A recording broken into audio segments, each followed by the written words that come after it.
So, you killed Morello. That must have felt good, huh? We celebrated. Salieri was thrilled, of course. We ran the whole town, practically, and there seemed to be an end to the bloodshed. For a while, I felt like a king, until I came to a realization. If a regular guy like me could kill the most powerful man in the city, what good was all his power?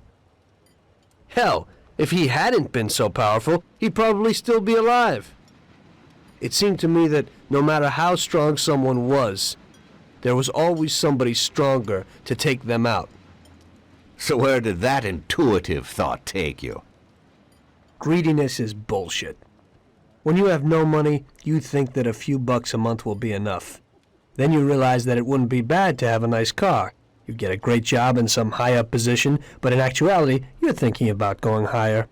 Before you know it, you want to be the President of the United States, and you want to win the war against the Germans. Luckily, that won't happen. Plus, the whole strategy of watching other people's backs has one basic flaw. The whole time you have to watch your own back, in case someone else has the same idea. So I thought to myself that maybe I ought to change my priorities a little. Great Bible story. Laugh it up. You know where it got me in the end. This. Who is it? It's from 1920. The old man is Don Pepone. The two younger ones are Salieri and Morello. This photo convinced me that this kind of life is poisonous.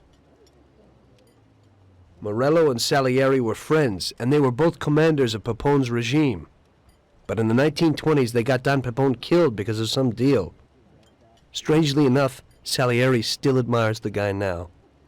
Afterward, they divided up the city, and each ruled their own part of it. But they started to compete with each other. I ended up being Salieri's instrument of death to kill his best friend, to save him from looking Morello in the eye. It occurred to me that my friends and the people I loved were the same.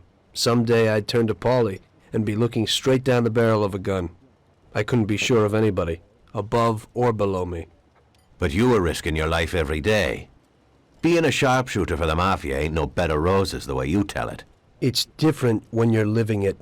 When you're full of energy and you're fighting for your life with someone who's like your brother. You're just two soldiers who know what needs to be done. And it all depends on your ability to survive. It's a war. The constant feeling that you can't even trust your best friend is terrible. You are alone, and death can come from anywhere.